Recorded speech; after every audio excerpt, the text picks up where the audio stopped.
2020 परमेश्वर ने हम सबके जीवन में दिया है। ये हम सबके जीवन के लिए एक बड़ा सौभाग्य है कि कई लोग इस दिन को, इस वर्ष को जीना चाहते थे, पर कईयों की जिंदगी में ये वर्ष नहीं आया। कई लोगों ने कई योजनाओं को बनाया।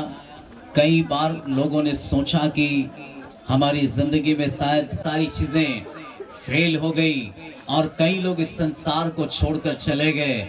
लेकिन आप और हम जो यहाँ पर मौजूद हैं, हम सबके जीवन में परमेश्वर की एक बड़ी दया है कि हम आज के दिन को यहाँ देखने पाए और आपस में मिलकर संगति करने पाए। ये परमेश्वर का धन्यवाद। Hallelujah, hallelujah. जी बिल्कुल, हम परमेश्वर के वचन से थोड़ी देर सीखेंगे। ज्यादा समय नहीं है, लेकिन फिर भी जितना भी समय हमारे पास है, उस समय में उसका फायदा उठाते हुए हम परमेश्वर के वचन से सीखेंगे। 2020 में मैं आपको कुछ देना चाहता हूँ परमेश्वर के वचन से। आपके लिए मेरे पास कुछ है, वो मैं आपको देना चाहता हूँ। जी बाइबल कहती है परमेश्वर के वचन के अंदर कि बाइबल में परमेश्वर ने मिलाप वाले तंबू को बनाया।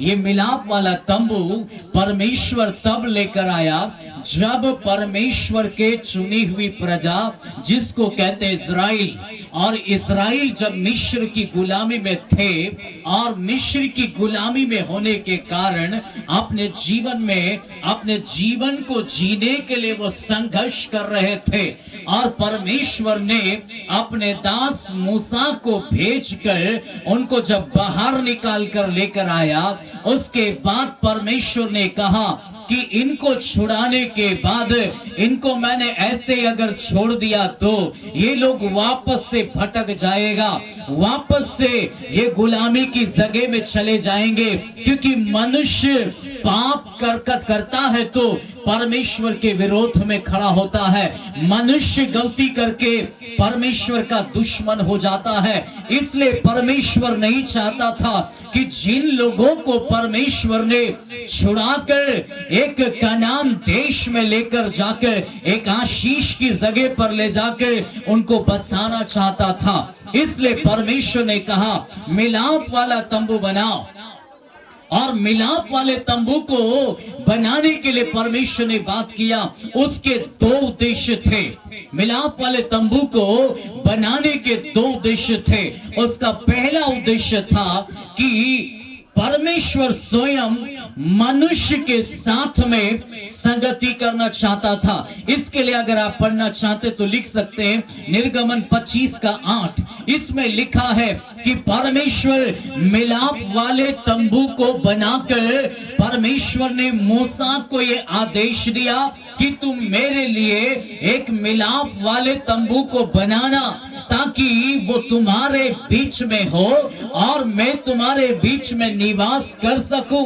परमेश्वर को ये अच्छा लगता है कि मनुष्य जीवन में परमेश्वर उनके बीच में निवास करे।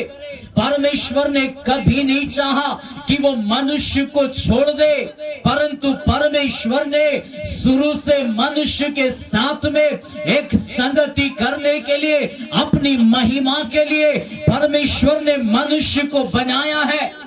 इसलिए बाइबल का परमेश्वर ऐसा कहता है, आदम को अपने स्वरूप और समानता में बनाने के बाद परमेश्वर ने अदन की वाटिका में रखा और प्रति संध्या को परमेश्वर उनके साथ में संगति करने के लिए आता था, और प्रति शाम परमेश्वर उनके साथ एक रिश्ते में बना हुआ था।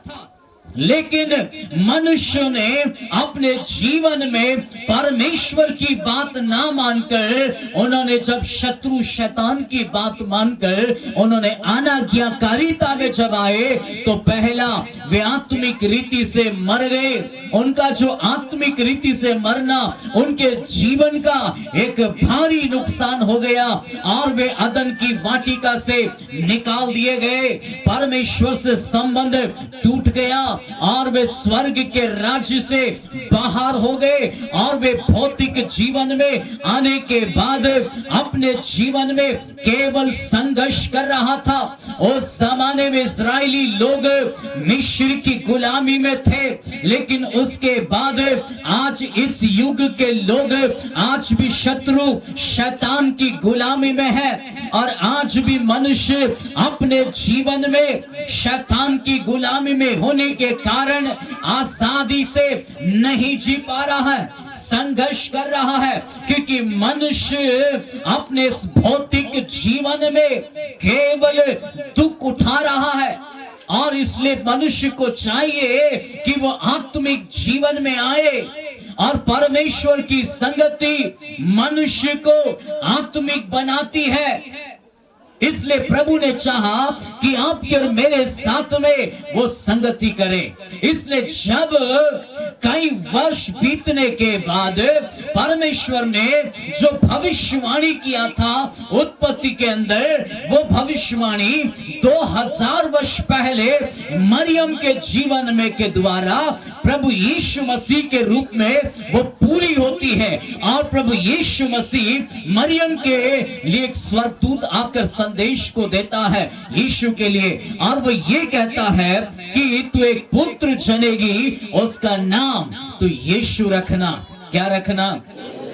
यीशु रखना। और यीशु का मतलब बताया गया, उसका मतलब कहा गया मत्ती 1:21 के अंदर, उसमें कहा उसका नाम तू यीशु रखना, क्योंकि वो अपने लोगों को उनके पापों से छुड़ाएगा। उनको जिस बात में शैतान ने गुलामी में रखा है, परमेश्वर का पुत्र यीशु प्रभु इस दुनिया में आकर वो अपने लोगों को छुड़ाएगा। इसलिए कहा गया उसका नाम यीशु रखना। यीशु नाम हमारे लिए महत्वपूर्ण है। अब ये नाम आपको और मुझको दे दिया गया है। ये नाम जो कोई लेता है वो उद्धार को पाता है। इसलिए इस नाम को लेना हमारी जिंदगी का बदलने के समान है।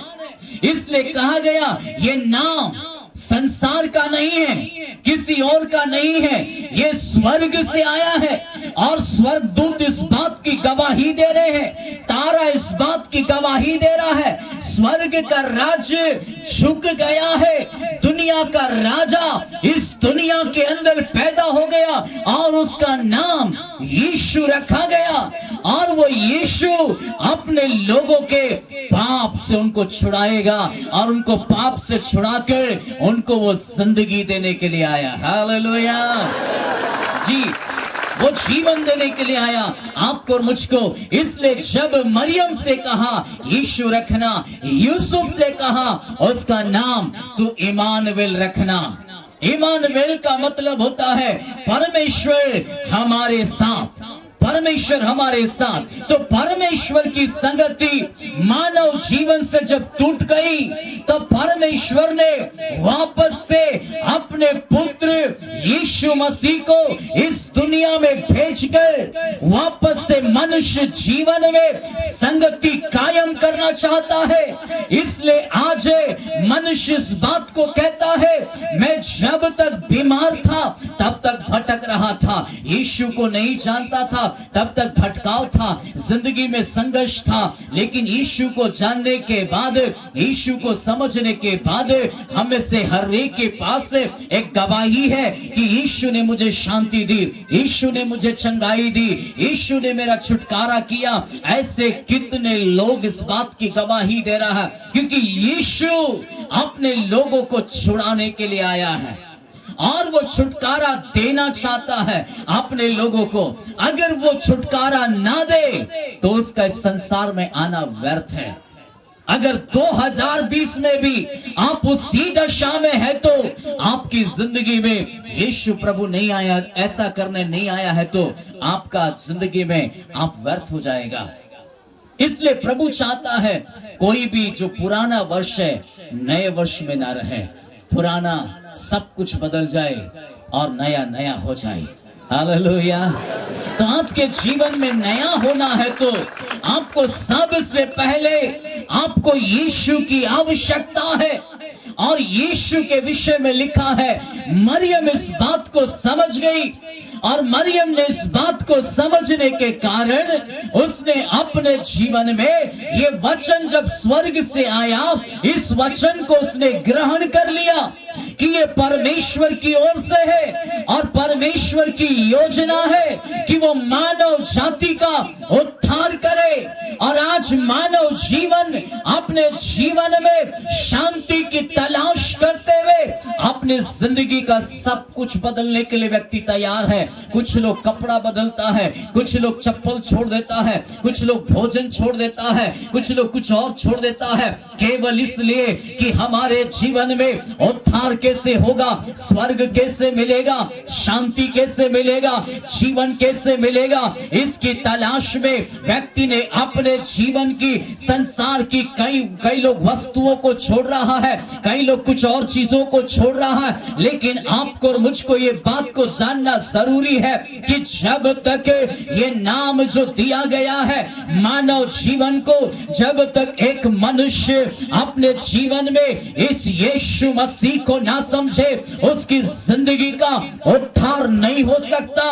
क्योंकि उद्धार तो यीशु के नाम में आपको और मुझको दिया गया है और लिखा, जो कोई इस पर विश्वास करेगा वो नाश नहीं होगा परंतु अनंत जीवन को पाएगा। ये नाम में जिंदगी है, इसलिए शत्रु नहीं चाहता ये नाम को एक व्यक्ति समझ जाए। जिस दिन व्यक्ति इस नाम को समझ लेता है उसकी जिंदगी का उद्धार है। इसलिए शत्रु नहीं चाहता यीशु का नाम आपको समझ में आ जाए। इसलिए बाइबल कहती है, तुम सत्य को जानो, सत्य तुम्हें स्वतंत्र करेगा। हालेलुया। तुम सत्य को जानो। आपको इस संसार में कुछ और छोड़ने के बजाय जिंदगी में सच्चाई को आपको केवल समझने की जरूरत है। जिन बुराइयों में आज तक आप गुलामी में बनकर रहा, जिन बुराइयों को छोड़ना चाहते पर नहीं छूट रहा है, तो इस सच्चाई को आज जान लीजिए।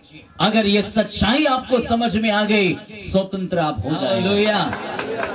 2020 आपका छुटकारे का वर्ष है। हालेलुया। इसलिए कहा गया, अभी जो होता है 50 क्रिकेट देखते हैं कुछ लोग, क्रिकेट समझते हैं, देखते भी होंगे कुछ लोग। पहले 50 ओवर का मैच होता था ना कि 50 ओवर का वनडे मैच होता था। 200-300 ओवर का जो है आपको जो है टेस्ट मैच का ओवर होता था और अलग अलग समय में अलग अलग मैच हुआ करते थे। लेकिन अब 2020 वाला मैच हो गया। कौन सा हो गया? 20 ओवर का मैच। 20 ओवर के मैच में आपको ऐसा बल्ला टुचुक खेलने का जरूरत नहीं है। अब आपको 20 का जो ओवर है, 20 ओवर मात्र है। पहले 50 ओवर में खिलाड़ी लोग 250 रन बनाता था और 300 रन बनाता था। लेकिन जब 2020 वाला मैच आया, 20 ओवर का जब मैच आया, तब पहले जो जाता था वो भी मारना शुरू करता, तो चौका छक्का पिछले वाले का इंतजार नहीं करता। बल्ला मुझे मिला है तो मैं पूरा करके जाऊंगा, तो चौका छक्का मारने में देरी नहीं करना। तो 2020 आपके जीवन में एक वर्ष है और ये 2020 जो है जब आपको प्रभु ने दे दिया है, तो ये मैच अब लंबा हो गया, उसका इंतजार मत करो। यीशु कब आएगा उसका इंतजार मत करो, उसको कभी भी आना है। लेकिन मैच की पारी खेलने के लिए आपको परमेश्वर ने भेजा है, आपको परमेश्वर ने बुलाया है। यदि आपको तीसरे, चौथे, 5वें नंबर पर आपको उतरना है तो कमजोर खिलाड़ी 6वें पे उतरेगा। आप कोशिश करो, मैं ओपनर बनूंगा, ओपनर बैट्समैन बनूंगा और चौके छक्के उड़ाऊंगा, क्योंकि परमेश्वर ने मेरी जिंदगी को बुलाया है कि मैं अपने परिवार को बचाऊं। क्योंकि जो इस नाम को समझ जाता है, जिस परमेश्वर को समझने के कारण अपनी संगति परमेश्वर के साथ में मजबूत कर लेता है। क्योंकि बाइबल का परमेश्वर कहता है, मिलाप वाला तंबू कुछ और नहीं, वरन परमेश्वर कहता है मैं अपने लोगों के साथ में संगति करना चाहता हूं। और वो संगति परमेश्वर स्वयं चाहता था कि अपने लोगों के साथ संगति करके उनको ये प्रमाणित करे। इसलिए तो जब लोग चलना शुरू किया रास्ते में, एक दिन में ये कानान देश नहीं पहुंचा, परंतु इनको 40 दिन का सफर तय करके उधर जाना था। लेकिन 40 दिन के सफर में धूप भी था, गर्मी भी था, बारिश का मौसम भी हो, आंधी का तूफान भी हो, ऐसे कई चीजों से होकर इनको जगह पर गुजरना है। तो इसके लिए परमेश्वर ने सोचा इनके साथ रहना जरूरी है। इसलिए बाइबल कहती है रात जब हुआ तो परमेश्वर इनके लिए लाइट का खंबा बन गया, और जब गर्मी ज्यादा हो गया परमेश्वर इनके लिए बादल बन गया, और परमेश्वर इनके लिए समय समय पर जब गर्मी लगने लगी तो परमेश्वर ने ठंडी हवा को चलाया। परमेश्वर साथ होने के कारण जीवन में जो आवश्यकता है वो सब कुछ पूरा हो जाता है। इस्राएलियों ने मांगा नहीं, केवल परमेश्वर के साथ संगति किया। परमेश्वर को मालूम था इनकी जरूरत क्या है, उसके अनुसार समय पर रोटी खिलाया, समय पर पानी पिलाया, समय पर मौसम में परमेश्वर खड़ा हो गया और परमेश्वर लाइट बन गया। तो वही इज़राइल का परमेश्वर आज भी आपके और मेरे लिए जीवित है।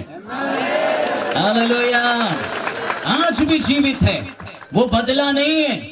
तब दूसरी बात परमेश्वर, पहले हमने देखा कि परमेश्वर अपने लोगों के साथ संगति रखना चाहता था। दूसरी बात, परमेश्वर अपने लोगों को मार्ग दिखाना चाहता था। क्या दिखाना चाहता था? मार्ग, रास्ता दिखाना चाहता था कि वो अपने लोगों को रास्ता दिखाए, क्योंकि इनका जो अंतिम न्याय, अंतिम जगह में जहां पर आपको मुझको पहुंचना है ये आसान नहीं है। इस रास्ते पर चलते समय भटकाव आ सकता है, क्योंकि जो शैतान शत्रु है वो आपके जीवन में आपको भटका सकता है। इसलिए परमेश्वर ने चाहा, ये कनान देश मिस्र की गुलामी से निकल तो गए हैं, लेकिन अब इनको उस जगह पर पहुंचने के लिए एक लंबा सफर तय करना है।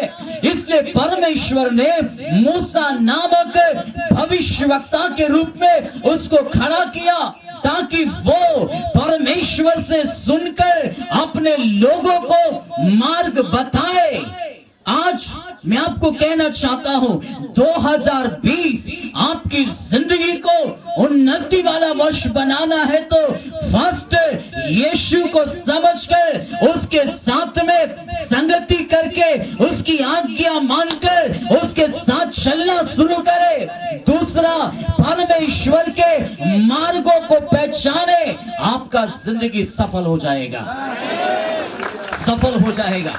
क्योंकि यहाँ इस्राएली लोगों को परमेश्वर ने कहा मैं अपने लोगों को रास्ता बताऊंगा, और यह मूसा अपने लोग परमेश्वर की सुनकर अपने लोगों को उसने रास्ता बताया, कैसे चलना है, उनकी अगुवाई किया। जो लोग सुनने के लिए अपना कान लगाते हैं वे लोग अपने जीवन में एक सही जगह पर पहुंचते हैं। इसलिए आपको सुनने के लिए कान लगाना है। बाइबल कहती है बोलने में ज्यादा नहीं, सुनने में ज्यादा तत्पर रहो। बोलने में धीमे हो जाओ, लेकिन मनुष्य स्वभाव बोलने में ज्यादा है, सुनने में कम है। परमेश्वर की ठीक आवाज को सुनकर सही निर्णय लेकर अपने परिवार को लेकर चलो, क्योंकि परमेश्वर चाहता है आपका जितना ज्यादा अच्छी बातों को सुनेगा उतना ही ज्यादा अपने जीवन में आप सफल हो जाएंगे। सुनने के लिए बाइबल भरी पड़ी हुई है, ये आपको परमेश्वर का मार्ग है। इसलिए जब संगति करोगे तो परमेश्वर का मार्ग आपको पता चलेगा, क्योंकि प्रभु के जन आपको हर इतवार को सिखाता है परमेश्वर का मार्ग। एक विश्वासी को कैसे जीना है, एक विश्वासी का आनंद कैसे मिलेगा, आपके जीवन का शांति कैसे मिलेगा। आप सफलता ढूंढने के लिए, चंगाई ढूंढने के लिए, शांति पाने के लिए हम अपने जीवन में तरह तरह की बातों को सोचते हैं, और कई बातें करने का प्रयास करते हैं, लेकिन कभी परमेश्वर के भक्तों के द्वारा कई भी बातों को मानने के लिए तैयार नहीं होता है। ये आशीष है आपके लिए, ये मार्ग बताता है, ये परमेश्वर का मार्ग है। और उस जमाने में परमेश्वर स्वयं मूसा से बात करके अपने लोगों को मार्ग बताया। आज परमेश्वर वचन अपने भक्तों को देकर मार्ग बताता है। Hallelujah, hallelujah. आज भी प्रोसेस वही है। आज भी परमेश्वर चाहता है कि वो आपको मार्ग बताए, इसलिए किस मार्ग में चलना है वो परमेश्वर आपकी अगुवाई करेगा। आपको मुझको नहीं पता, विश्वास में तो आ गए लेकिन चलना नहीं पता, यीशु को समझ गए लेकिन पता नहीं जाना कैसे है, आशीष कैसे मिलेगा, उन्नति कैसे मिलेगा, अगला कदम कैसे बढ़ाना है, मेरे घर में मैं सफल कैसे हो जाऊंगा। विश्वास में आने के बाद कई सारी बातें नहीं पता है तो समझना जरूरी। एक वचन उसके लिए पढ़ेंगे, भजन संहिता 77 उसका 13, जल्दी से निकाले। भजन संहिता 77 13, एक जन 95 का 10 निकाल ले जल्दी से। हे परमेश्वर, हे परमेश्वर, पवित्रता की है। हे परमेश्वर, तेरी गति तो पवित्रता की है। परमेश्वर की गति कैसी है? पाप से भरी हुई नहीं, वो पाप में नहीं चलता है, पाप के साथ वो पसंद नहीं करता है। यदि परमेश्वर के मार्ग पर चलना है तो इस मार्ग में आशीष जरूर है, लेकिन अपवित्रताई में यदि व्यक्ति चलता है तो वो आशीष को नहीं पाता, क्योंकि परमेश्वर की गति तो पवित्रताई की है। आगे, कौन सा देवता परमेश्वर के तुल्य बड़ा है? कौन परमेश्वर के तुल्य बड़ा है? हाँ आगे 195 का 10 भी पढ़ दीजिए। एक 103 का 7 भी निकाल लो, भजन संहिता जल्दी से। धन्यवाद यीशु, हालेलुया, स्तुति हो, स्तुति। 95 का 10 जाति को ताड़ना देता है, मनुष्य को ज्ञान सिखाता है। जो मनुष्य को ज्ञान सिखाता है, क्या वह न समझाएगा? हाँ, यहोवा मनुष्य की कल्पनाओं को जानता है। परमेश्वर मनुष्य की कल्पनाओं को जानता है, वे मिथ्या है, हाँ वो बेकार है। हाँ जी, हे यहोवा, क्या ही धन्य है वह पुरुष। 95 का 10 पढ़ रहे हैं, 95 का 10। 40 वर्ष तक 40 वर्ष तक मैं उस पीढ़ी के लोगों से रूठा रहा। परमेश्वर कहता है उन पीढ़ियों से परमेश्वर क्यों रूठा रहा? परमेश्वर उनको एक सही जगह पर ले जाना तो चाहता था। परमेश्वर के दिल में है, मनुष्य परमेश्वर का प्यार है और मनुष्य को परमेश्वर ने बनाया है अपने स्वरूप और समानता में। जानवर से भी ज्यादा मनुष्य से परमेश्वर प्यार करता है, इसलिए परमेश्वर ने मनुष्य के जीवन को अपनी स्वरूप में समानता में बनाया ताकि मनुष्य का जीवन परमेश्वर को महिमा दे। लेकिन आज इस शत्रु शैतान ने मनुष्य के जीवन को जानवर से भी ज्यादा बदतर स्थिति में लेकर आया है। इसलिए मनुष्य आज मानसिकता मनुष्य की इतनी ज्यादा बिगड़ गई कि मनुष्य जो जानवर नहीं करता वो मनुष्य कर रहा है। इतनी बुरी तरह से मनुष्य की मानसिकता बिगड़ चुका है। इसलिए परमेश्वर चाहता है मनुष्य सुधर जाए। यहाँ पर जिन लोगों को परमेश्वर ने मिस्र की गुलामी में से छुड़ाने के बाद वे बीमार थे, तब तक रोते थे हमें चंगा कौन करेगा। कर्ज में थे तब तक रोते थे हमारा कर्ज कैसे दूर होगा। वे जीवन में असहाय थे, समस्याओं में थे, हर प्रकार की समस्या में जूझ रहे थे। तब तक कहते थे कौन छुड़ाएगा, कौन जिंदगी देगा, कौन हमारे सर पर हाथ रख के हमें तसल्ली देगा। मनुष्य तलाश रहा था, लेकिन यीशु आपके पास आकर आपको जब छुड़ा लिया है तो परमेश्वर चाहता है कि आप उसके मार्गों पर चले। इजरायली लोगों को छुड़ाने के बाद, इतने चमत्कार होने के बाद, इन्होंने अपने जीवन में मार्ग में चलते समय वे भटक गए। इसलिए लिखा है वे माँ 40 वर्ष तक, हाँ क्या लिखा आगे, 40 वर्ष तक मैं उस पीढ़ी के लोगों से 40 वर्ष तक इस पीढ़ी के लोगों से रूठा रहा। क्यों? हाँ उन्होंने कहा ये तो भटकने वाले मन के, ये तो भटकने वाले मन के लोग हैं।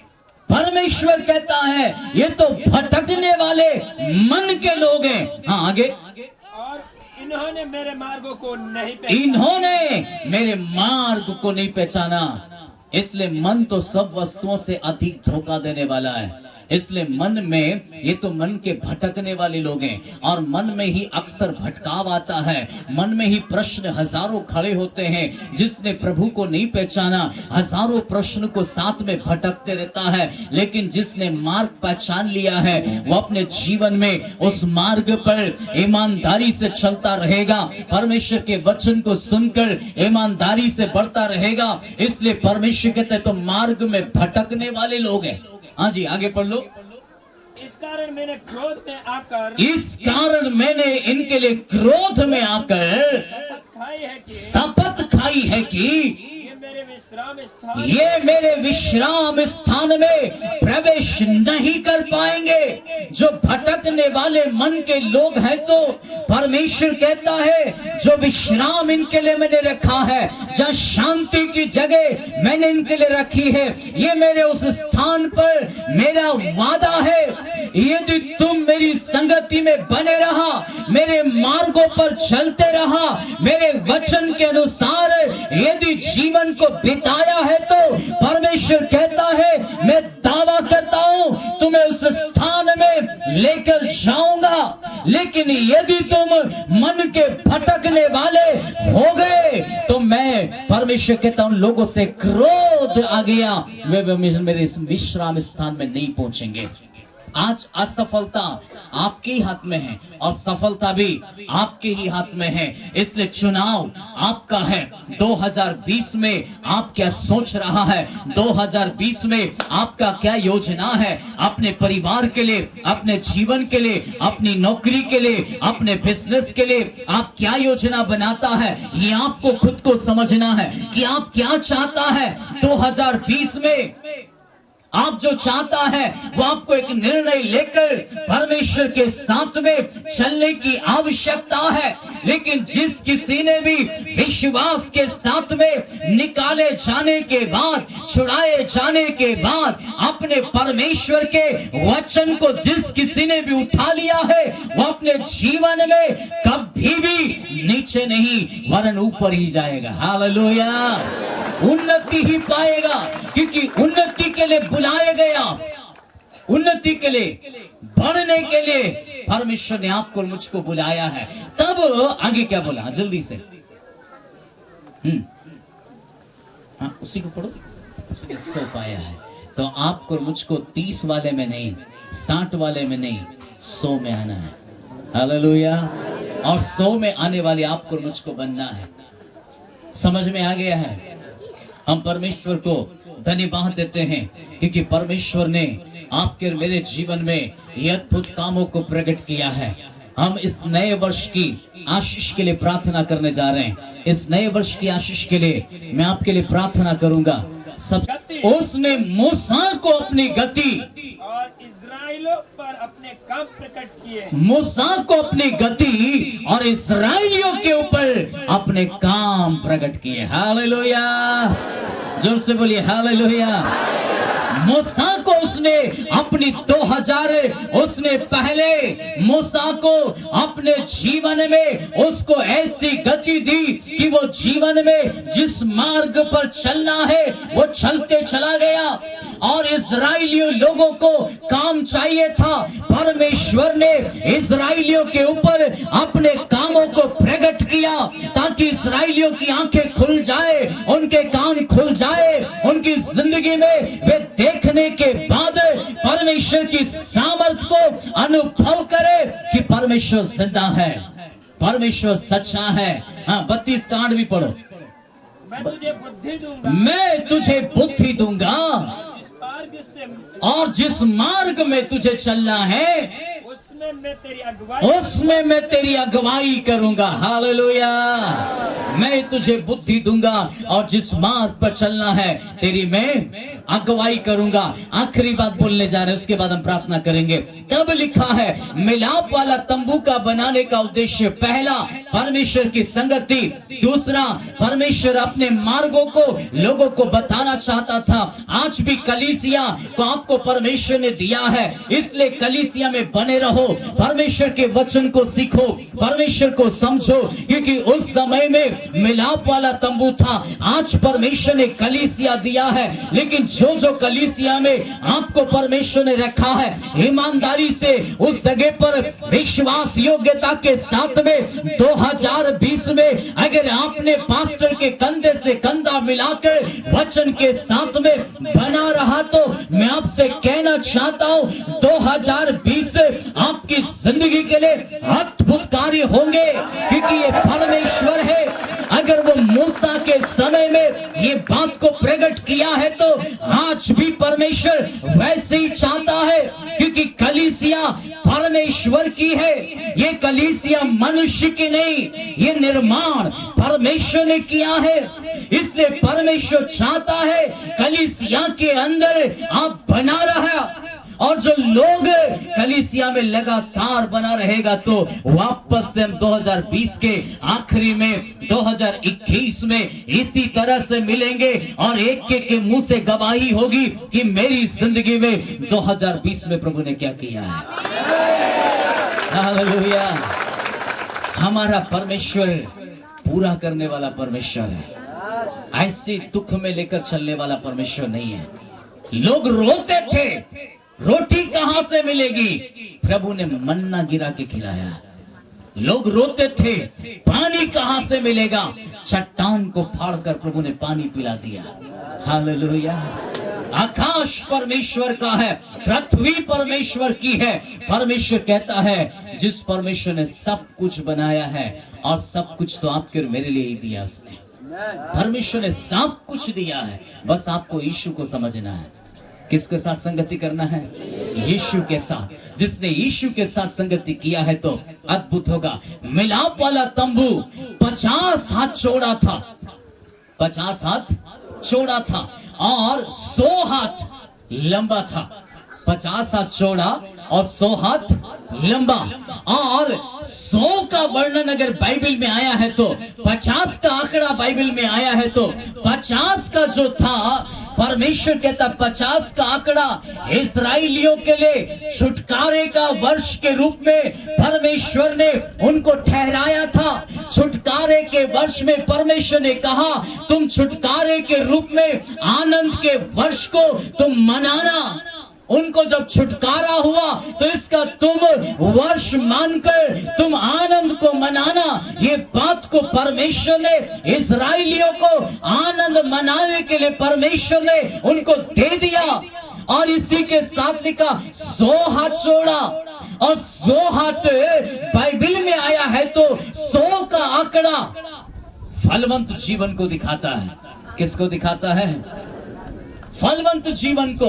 इसलिए जब इसहाक ने बंजर जगह में खेती किया, उत्पत्ति 26 अध्याय उसके 12 वचन में मिलेगा, मत पढ़िए, मैं बता दे रहा हूं। लिखा है कि जब इसहाक ने बंजर जगह में खेती किया, तब बाइबल कहती है उसने 10 बोरा नहीं पकाया और उसने 50 नहीं पकाया, 100 का आंकड़ा मायने रखता है। 100 का आंकड़ा यदि बोला जाता है, यदि किसी को हम दावा करते तो कहते 100% हम ऐसे ही काम करेंगे, 100% हम वहीं पर आएंगे। हम उसको जब इसको दावा मानता है, क्योंकि 100 के ऊपर आंकड़ा मानते नहीं, इसलिए 100 का जब बात आता है 100% हम उस जगह पर मौजूद हो जाएंगे, 100% हम ऐसा करेंगे। तो आपकी भाषा में 100 का आंकड़ा है और 100 के आंकड़े में आप कहते हैं ऐसे ही करूंगा, तो परमेश्वर का आंकड़ा 100 से नहीं 1000 से शुरू होता है और 1000 का आंकड़ा परमेश्वर ने अपने लोगों को दिया है। क्योंकि वो 1000 गुना आशीष को देने की ताकत रखता है। इसलिए बाइबल कहती है इसने 30 गुना नहीं, 60 गुना नहीं, 70 गुना नहीं, लेकिन 100% गेहूं पकाया। हालेलुया। कितना पकाया? 100%। तो आपके और मेरी जिंदगी में 100% फलवंत होना। कितना? 100%, 100%। आपको कम नहीं, 30 नहीं, 60 नहीं, 70 नहीं, 100%। और 100% परमेश्वर का आशीष है।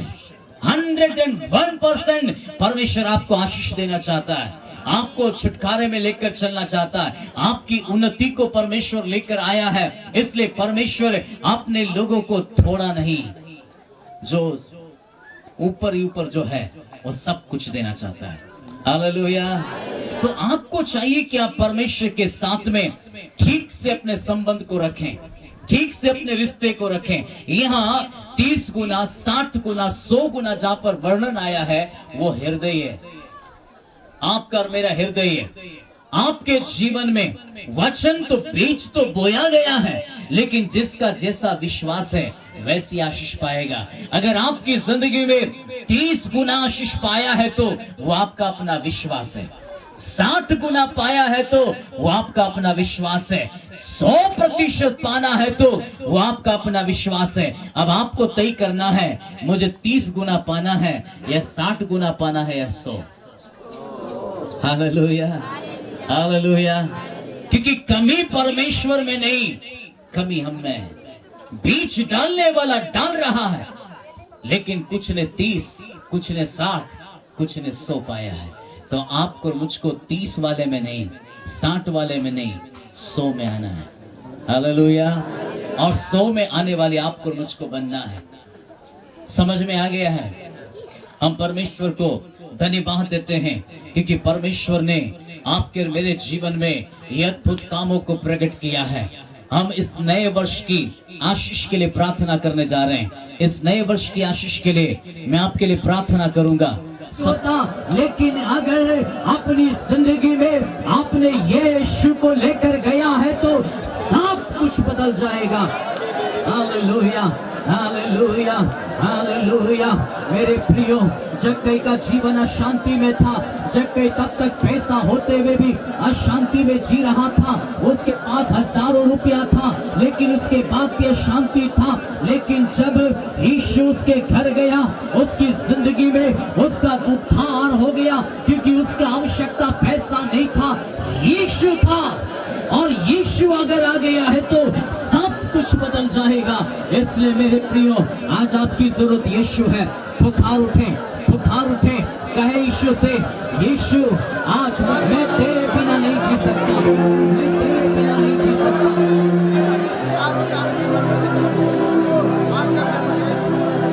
2020 कहिए यीशु से, यीशु मैं तेरे बिना नहीं जी सकता।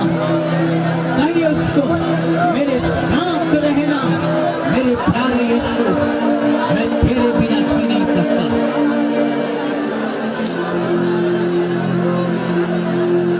जीसस, मेरे साथ रहना प्यारे यीशु, मैं तेरे बिना जी ना पाऊंगा। लोगों को छुटकारा देते ये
आपके ऊपर उतर जाएगा और आप में से कई लोग छुटे हो जाएंगे, आप में से कई लोग सामर्थ से भर जाएंगे भी, क्योंकि यहाँ यीशु मौजूद है और जहाँ यीशु मौजूद होता है वहाँ चंगाई भी होता है, छुटकारा भी होता है, लोग आत्मा से भी भर जाते हैं, अद्भुत काम होते हैं। और यहाँ यीशु मौजूद है, और यहाँ यीशु मौजूद है। यस, जिन्होंने विश्वास के साथ हाथ ऊपर किया है और जो इंतजार कर रहे हैं, आज वो वंचित नहीं रहेंगे यीशु से, छुटकारे से वंचित नहीं होंगे आज।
विश्वास करते हैं कि मैंने इस दिन प्रभु यीशु को पाया है और मैंने अपने आप को दे दिया है, तो मेरे पीछे पीछे ये सोचकर प्रार्थना करना कि आपकी प्रार्थना है और आप विश्वास के साथ कीजिए। प्रभु यीशु, मैं अपने जीवन को आपके हाथ में देता हूँ। प्रभु यीशु, आप मेरा जीवन का मालिक और चालिक बने। प्रभु यीशु, मेरे पापों को आपने क्षमा किया, मैं धन्यवाद देता हूँ और अपना बेटा बनाया, मैं धन्यवाद देता हूँ। हे प्रभु, 2020 में आपके साथ रहकर, आपकी आज्ञा मानकर, आपके साथ में चलकर मैं 100% आशीषित हो जाऊंगा। मैं 100% आशीष को चाहता हूँ। प्रभु यीशु मेरे जीवन को 2020 उन्नति का वर्ष बनाइए, आशीष का वर्ष बनाइए। और इस वर्ष में प्रभु मुझे लेकर चल, मेरी अगुवाई करें। और प्रभु आप मेरा प्रभु बने, मैं आपका बेटा, आप मेरा पिता। धन्यवाद प्रभु, यीशु के नाम में आमीन।